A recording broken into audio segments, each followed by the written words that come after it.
یہ تصویریں دیکھ لو، آگ بابا نے کہا اور چند تصویریں نکال کر اس کے سامنے ڈال دیں۔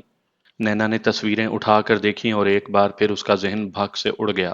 یہ تصویریں مختلف تفریح گاہوں کی تھیں، جن میں اس کا شوہر ریاض اسی عورت کے ساتھ مختلف حالتوں میں نظر آ رہا تھا جس کے ساتھ وہ برابر والے کمرے میں مصروف تھا۔ کیوں؟ اب یقین آیا کہ تمہارا شوہر پہلے سے اس عورت سے ملتا رہا ہے؟ آگ بابا نے اس کی کمر پر ہاتھ رکھتے ہوئے کہا۔ ہاں، اس نے مجھے دھوکے میں رکھا ہے۔ نینا کے منہ سے نکلا۔ ان تصویروں کو دیکھ کر اس کا معصوم ذہن یہی سوچ سکا تھا کہ ریاض اسے دھوکے میں رکھ کر اس عورت سے ملتا رہا ہے، اور اس بات پر بھی یقین کر لیا تھا کہ اس جگہ وہ عورت ریاض ہی کے رابطے پر آئی ہوگی، ورنہ اسے کیا پتا کہ وہ اور ریاض آج یہاں آئیں گے۔ صبح سے اس عمارت میں آنے تک ریاض اس کے ساتھ ہی رہا تھا اور پروگرام انہوں نے کل بنایا تھا، لہٰذا اس نے کل ہی اس عورت سے یہاں ملنے کا طے کر لیا ہوگا۔ اس کے علاوہ اور کوئی بات ہو ہی نہیں سکتی تھی۔ اب تم بھی اسے دھوکے میں رکھو۔ آگ بابا کی سرگوشی اس کے کان میں گونجی اور وہ چونک پڑی۔ نہیں، میں ایسا نہیں کر سکتی۔ کیوں؟ آخر کیوں؟ وہ اس کی کمر پہ ہاتھ سے سہلاتا ہوا بولا۔ وہ کچھ بھی کرے، مرد ہے اور میں عورت، ایک کمزور عورت۔ غلط فہمی ہے، آگ بابا نے کہا۔ تم اگر چاہو تو سب کچھ کر سکتی ہو اور اسے ہوا بھی نہیں لگے گی۔ سب کچھ تم پر منحصر ہے۔ اگر اس نے طلاق دے دی تو؟ نہیں، اسے کبھی علم نہیں ہو سکے گا کہ تم کیا کر رہی ہو، اور پھر میں تمہاری مدد کے لیے ہر وقت تیار ہوں۔ وہ اس کے شانوں کو پکڑتے ہوئے بولا، اور اس نے چونک کر اس کے چہرے کی طرف دیکھا۔ آگ بابا کی سرخ سرخ آنکھوں میں اسے مستی اور کیف کی لہریں دوڑتی نظر آئیں۔ خود اس کے جسم میں بھی مستی دوڑ رہی تھی۔ دکھتے ہوئے جوڑ جوڑ میں عجیب سی لذت تھی۔ میٹھا میٹھا کیف آور درد اس کے رگوں پے میں دوڑ رہا تھا۔ آگ بابا نے اس کا چہرہ اوپر کیا اور نینا کے چہرے پر گرم گرم سانسیں دوڑنے لگیں۔ اس کے تنفس کی رفتار بڑھ گئی اور بے اختیار اس کے ہاتھ اٹھے اور آگ بابا کے ہاتھوں پر جم گئے۔ وہ بڑی سختی سے ان کو پکڑے ہوئے تھی۔ لمحے بیت گئے، آگ اور جذبات سے بھرپور لمحے۔ دوسرے ہی لمحے وہ بستر پر مچل رہی تھی۔ اس بار ہوش و حواس اس کے ساتھ تھے اور وہ اپنی رگوں میں پارا دوڑتے ہوئے محسوس کر رہی تھی اور بدن پھونک رہا تھا۔ بس ایسا محسوس ہو رہا تھا جیسے اس کا جسم کسی اندیکھی آگ پر رکھا ہوا ہو اور وہ آگ دھیمے دھیمے اسے جلا رہی ہو۔ وہ سلگ رہی تھی، پھر ایسا ہی محسوس ہوا تھا جیسے پورا آتش فشاں اس پر آ گرا ہو۔ آگ ہی آگ، دھواں ہی دھواں۔ سامعین کرام، آپ سن رہے ہیں عمران سیریز کے سلسلے میں ایک دلچسپ اردو کہانی جس کا نام ہے پر اسرار آگ۔ اس کہانی کے مصنف ہیں ایس قریشی اور یہ اس سلسلے کی قسط نمبر 3 ہے۔ مجھے امید ہے آپ کو میری یہ کاوش پسند آ رہی ہوگی۔ آپ نے اگر ابھی تک میرا چینل مائی وائس سبسکرائب نہیں کیا تو ابھی میرے چینل کو سبسکرائب کر کے بیل نوٹیفیکیشن آن کر لیجئے تاکہ آنے والی ہر نئی کہانی کی اطلاع بر وقت آپ تک پہنچ سکے۔ عمران بہت تھکا ہوا لگ رہا تھا۔ اس نے بڑی کاہلی سے بلیک زیرو کے ہاتھ سے کافی کا کپ لیا اور سیدھا ہو کر بیٹھ گیا۔ ایک کپ پینے کے بعد اس نے کچھ توانائی سی محسوس کی تھی، پھر دوسرے کپ کے بعد وہ پوری طرح سے مستعد ہو گیا۔ رات آپ دیر سے آئے تھے، بلیک زیرو نے کہا۔ ہاں، شاید 12 یا پھر 1 بجا ہوگا۔ مجھے حیرت ہے کہ آپ دانش منزل تک کیسے آ گئے؟ کوئی خطرہ؟ نہیں، بس ایسے ہی چلا آیا، عمران نے تیسرا کپ خالی کر کے رکھتے ہوئے کہا۔ رات جولیا نے رپورٹ دی تھی۔ کیا؟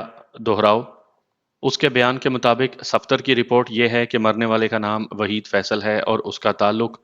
وہ میں جانتا ہوں، آگے کہو، عمران نے بات کاٹ کر کہا۔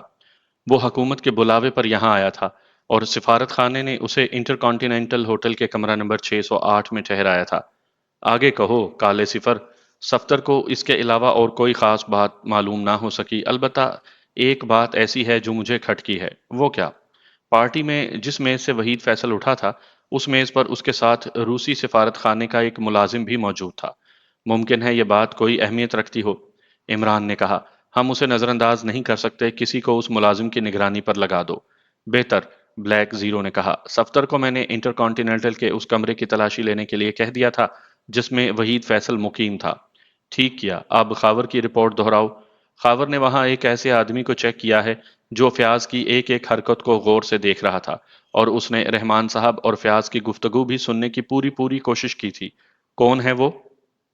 شہر کی بدنام گلیوں کا دادا۔ کون؟ زمان خان؟ عمران نے چونک کر پوچھا۔ جی ہاں، وہی، مگر حیرت ہے میں اسے پہچان نہیں سکا۔ خاور کے بیان کے مطابق وہ آپ کی نظروں سے بچنے کی پوری کوشش کر رہا تھا، اور اب آپ کے بیان کے بعد میں اس نتیجے پر پہنچا ہوں کہ وہ اس کوشش میں پوری طرح کامیاب رہا ہے۔ خاور اس کی نگرانی کر رہا ہے؟ جی ہاں، اس وقت وہ مون لائٹ کے روم نمبر 24 میں موجود ہے اور وہاں وہ صغیر علی کے نام سے ٹھہرا ہوا ہے۔ نگرانی سختی سے ہونی چاہیے۔ میں ہدایت دے چکا ہوں، بلیک زیرو نے کہا۔ مگر یہ سب کیا چکر ہے اور وہ پراسرار آگ کیسی تھی جس نے ڈاکٹر وحید فیصل کو خاک کر ڈالا؟ وہ اینٹی آگ تھی، عمران نے کہا اور پھر گزشتہ رات کا تمام واقعہ تفصیل سے اسے بتا دیا۔ بلیک زیرو کے لیے بھی یہ باتیں حیرت انگیز تھیں۔ وحید فیصل کو مارنے سے کسی کا کیا مقصد ہے؟ کچھ دیر کے بعد اس نے پوچھا۔ ہمیں سب سے پہلے یہ دیکھنا پڑے گا کہ آیا نشانہ وحید فیصل ہی تھا یا وہ محض تجسس کی بنا پر مارا گیا؟ کیا اس جگہ جہاں گیند گری وحید فیصل کے علاوہ اور کوئی نہیں تھا؟ وحید والی میز ہی قریب تھی۔ اس کا مطلب یہ بھی ہو سکتا ہے جناب کہ نشانہ کوئی خاص فرد نہیں تھا۔ امکان ہے، مگر یہ بات حیرت انگیز ہے کہ برادر اسلامی ملکوں کی ایک سائنسدان کانفرنس ہمارے ہاں منعقد ہو رہی ہے اور ہم اس سے لا علم ہیں۔ میں اس سلسلے میں سر سلطان سے گفتگو کروں گا۔ ضرور کیجئے، ہو سکتا ہے یہ کوئی سازش ہی ہو۔ ہر بات کا امکان ہو سکتا ہے، عمران نے کہا۔ میں ہر طرح سے یہ بات جاننا چاہتا ہوں کہ اس پراسرار آگ کے ذمہ دار کون ہیں۔ مقصد سمجھ میں آ جائے تو آگ لگانے والے بھی سامنے آ جائیں گے۔ وہ کوئی بہت ذہین سائنسدان ہوگا جس نے وہ ایٹمی مادہ تیار کیا ہے اور جسے گیند میں بھر کر الاسکا کے لان میں پھینکا گیا۔ اس تھیوری کے بارے میں نے کہیں پڑھا ہے، بلیک زیرو نے کہا۔ یقیناً پڑھا ہوگا، عمران نے کہا۔ دنیا بھر کے سائنسدان اس پر غور کر رہے ہیں اور بڑی طاقتوں کے سائنسدان اس تھیوری کو روبہ عمل لے آئے ہیں، مگر اب تک کسی کو کامیابی نصیب نہیں ہوئی۔ تھیوری کس کی ہے؟ ایک مغربی ملک کے سائنسدان ڈریگن روز کی۔ یہ کس ملک سے تعلق رکھتا ہے؟ بلیک زیرو نے پوچھا اور عمران نے اسے ملک کا نام بتا دیا۔ بلیک زیرو نے سوچتے ہوئے کہا، ممکن ہے وہ اپنی تھیوری میں کامیابی حاصل کر چکے ہوں اور اب اسے آزما رہے ہوں۔ عقل گھاس چرنے چلی گئی ہے شاید، عمران نے کہا۔ اگر وہ کامیاب ہو جاتا تو اس کا ملک اسے کبھی بھی اس طرح دنیا کے سامنے پیش نہیں کرتا۔ شاید آپ کا خیال ٹھیک ہی ہو۔ اب یہ بتاؤ کہ ناشتہ بھی ملے گا یا نہیں؟ ناشتہ ضرور ملے گا، بلیک زیرو نے کہا۔ میں آتے ہوئے ہدایت کر آیا تھا۔ لاؤ مجھے فون دو، عمران نے کہا۔ سر سلطان کو کریں گے؟ بلیک زیرو نے فون اٹھا کر عمران کے قریب ایک تپائی پر رکھتے ہوئے پوچھا اور عمران نے اس بات میں سر ہلا کر اس کے خیال کی تصدیق کر دی۔ ہیلو، اس نے رابطہ قائم ہونے پر کہا۔ کون، عمران؟ دوسری طرف سے سر سلطان کی آواز آئی۔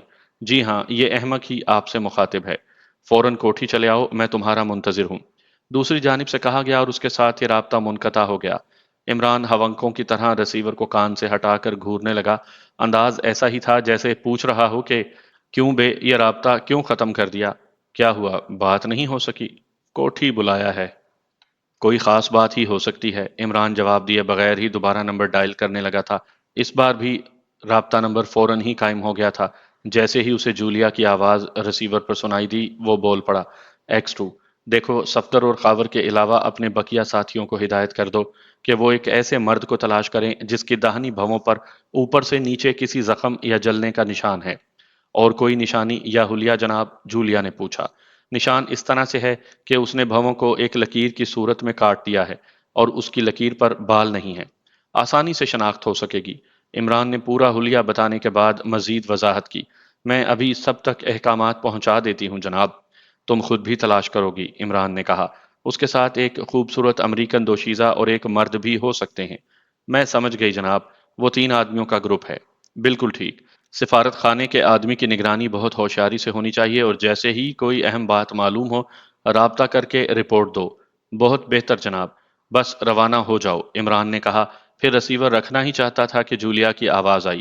کیا اس کیس میں عمران بھی شامل ہے جناب؟ نہیں، کیوں؟ یہ بات تم نے کیوں کہی؟ وہ کل عمران پارٹی میں موجود تھا نا۔ پارٹی میں تو بہت سے لوگ تھے، اس کا مطلب یہ نہیں ہے کہ سبھی کیس میں شامل ہیں یا وہ سبھی تم سے تعاون کریں، عمران غرا کر بولا۔ معافی چاہتی ہوں جناب، جولیا کی آواز آئی۔ عمران اگر تو اپنے طور پر کام کرے تو اس سے تعارض کرنے کی ضرورت نہیں۔ بہتر جناب، تم ایسا کرو، عمران نے کچھ کہنا چاہا پھر بولا، نہیں ٹھیک ہے، وہی کرو جو ابھی میں کہہ چکا ہوں۔ پھر اس نے جواب سنے بغیر ہی رسیور کریڈل پر ڈال دیا تھا۔ رابطہ منقطع کر کے وہ بلیک زیرو کی طرف مڑا جو اس دوران آ جانے والے ناشتے سے نمٹ رہا تھا۔ واہ برخوردار، اکیلے ہی اکیلے؟ آپ ہی کے لیے آیا تھا، میں تو صرف چکھ رہا ہوں۔ عمران نے کہا اور ناشتے پر پل پڑا۔ پھر ٹھیک 20 منٹ کے بعد وہ سر سلطان کے سامنے بیٹھا برے برے منہ بنا رہا تھا۔ کیا بات ہے؟ سر سلطان نے پوچھا۔ منہ کچھ کڑوا کڑوا سا لگ رہا ہے، بیسن میں کلی کر لو۔ آپ نے مجھے کیوں بلایا ہے؟ عمران نے ان کی بات نظر انداز کر کے کہا۔ تم نے مجھے کیوں فون کیا تھا؟ سر سلطان نے پوچھا۔ لہجے میں شرارت کی جھلک تھی۔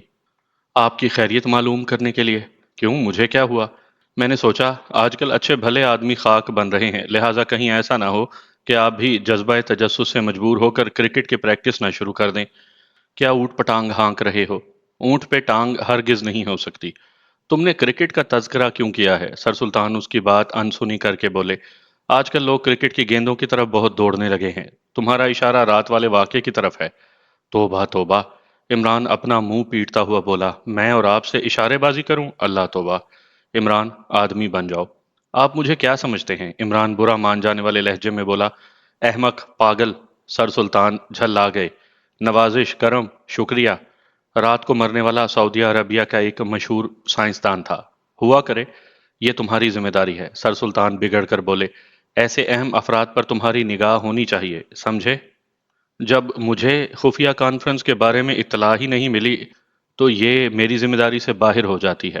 مصلحت کے تحت اس بات کو خفیہ رکھا گیا تھا، پھر اب کیوں بتایا جا رہا ہے؟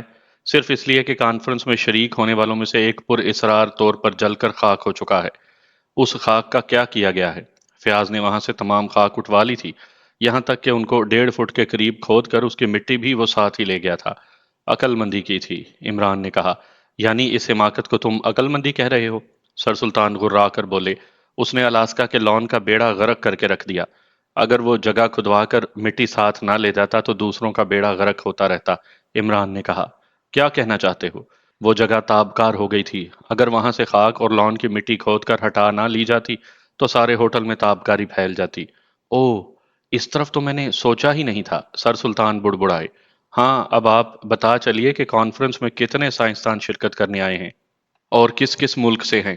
شام، الجزائر، مصر، کویت، متحدہ عرب امارات، انڈونیشیا، لیبیا، سعودی عربیہ، ایران اور ترکی کے علاوہ چین سے بھی نمائندے آئے ہیں۔ ان کی تعداد 40 کے لگ بھگ ہے، اور یہ سب اپنے اپنے ملک کے سائنسی شعبے کے سربراہ ہیں۔ ہاں، ہر ایک ایٹامک انرجی کمیشن کا چیئرمین ہے۔ بس دو ایک ہی ایسے ہیں جو اس عہدے پر نہیں۔ کانفرنس کب شروع ہوگی؟ ابھی 4 اور دن باقی ہیں۔ کانفرنس کہاں ہوگی؟ ایٹامک انرجی کمیشن کے کانفرنس ہال میں۔ ایجنڈا کیا ہے؟ اس کے بارے میں کچھ علم نہیں۔ کوئی اور بھی اس میں شامل ہے؟ نہیں۔ روسی سائنسی وفد جو آیا ہوا ہے، صرف ڈاکٹر JR بلجیانی 20 منٹ کے لیے کانفرنس سے خطاب کریں گے، اور ان کی آمد بھی ہماری حکومت کے بلاوے پر ہوئی ہے۔ نہیں، وہ ہمیں ایٹمی ٹیکنالوجی میں مدد دینے کے پروگرام کو آخری شکل دینے کے لیے آئے ہوئے ہیں۔ عمران نے کہا۔ معاملات بہت پیچیدہ نظر آ رہی ہیں۔ تمہیں وحید فیصل کے سلسلے میں کام کرنا ہے۔ کیس ابھی ڈیڈی کے محکمے کے پاس ہے، انہیں بھی تحقیقات کرنے دو۔ تمہارے لیے کوئی فرق نہیں پڑے گا۔ دیکھوں گا کہ اس سلسلے میں کیا کر سکتا ہوں۔ دیکھوں گا نہیں، تمہیں وحید فیصل کے قاتلوں کو پکڑنا ہے۔ یہ ایسی آسان بات نہیں ہے۔ کیوں؟ سب سے پہلے تو ہمیں اس کا یقین کرنا ہے کہ نشانہ وحید فیصل ہی تھا، کیونکہ یہ ممکن ہے کہ کوئی دوسری میز قریب ہوتی تو اس پر بیٹھا ہوا فرد بھی نشانہ بن سکتا تھا۔ پھر جس پر اصرار آگ نے وحید فیصل کو ختم کیا ہے وہ ایٹمی آگ تھی، اور اس تھیوری پر دنیا بھر کے سائنسدان کام کر رہے ہیں، مگر کامیابی کسی کو نہیں ہوئی۔ اب آپ خود ہی سوچ لیں کہ اس گیند میں اس مادے کو بھر کر پھینکنے والے سائنسی میدان میں کس قدر آگے ہیں۔ میں یہ سب نہیں جانتا۔ رات کو جیسے ہی فیصل کی موت کی اطلاع صدر تک پہنچی، انہوں نے فوراً حکم جاری کر دیا کہ کیس X2 کو دے دیا جائے اور 3-4 دن میں مجرم قانون کی گرفت میں ہونے چاہیے۔ ضرور، عمران برا سا منہ بنا کر بولا۔ میرے پاس الادین کا چراغ ہے نا، چانٹا مار دوں گا۔ سر سلطان اس کے انداز گفتگو پر غرا کر بولے۔ اچھا جناب، عمران ایک جھٹکے سے اٹھتے ہوئے بولا۔ میں دیکھوں گا کہ کیا کر سکتا ہوں، مگر وعدہ نہیں کرتا۔ خدا حافظ۔ وہ دروازے سے نکل گیا اور سر سلطان اسے آواز دے کر روکنے کا ارادہ ملتوی کر کے پیچ و تاب کھاتے رہ گئے۔ عمران کی اس حرکت پر انہیں تاؤ آ گیا تھا۔ بعض اتفاقات اتنے عجیب ہوتے ہیں کہ انسان کچھ دیر کے لیے مبہوت ہو کر سوچتا رہ جاتا ہے کہ یہ کیسے ہو گیا۔ جولیا کے ساتھ بھی یہی ہوا تھا۔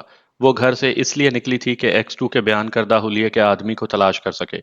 11 بجے تک وہ مختلف ہوٹلوں اور بازاروں میں گھومتی رہی تھی، پھر 11 بجے اس نے ایک درمیانی درجے کے ہوٹل میں ہلکا سا ناشتہ کیا۔ پیدل چل چل کر اس کا کچومر نکل گیا تھا اور وہ تازہ دم ہونا چاہتی تھی۔ 12 بجے وہ پھر اپنے مشن پر نکل کھڑی ہوئی۔ ایک ڈپارٹمنٹل سٹور میں گھومتے ہوئے اچانک اسے ایک دکان پر وہ کپڑا نظر آ گیا جس کی گزشتہ 1.5 ماہ سے اسے تلاش تھی۔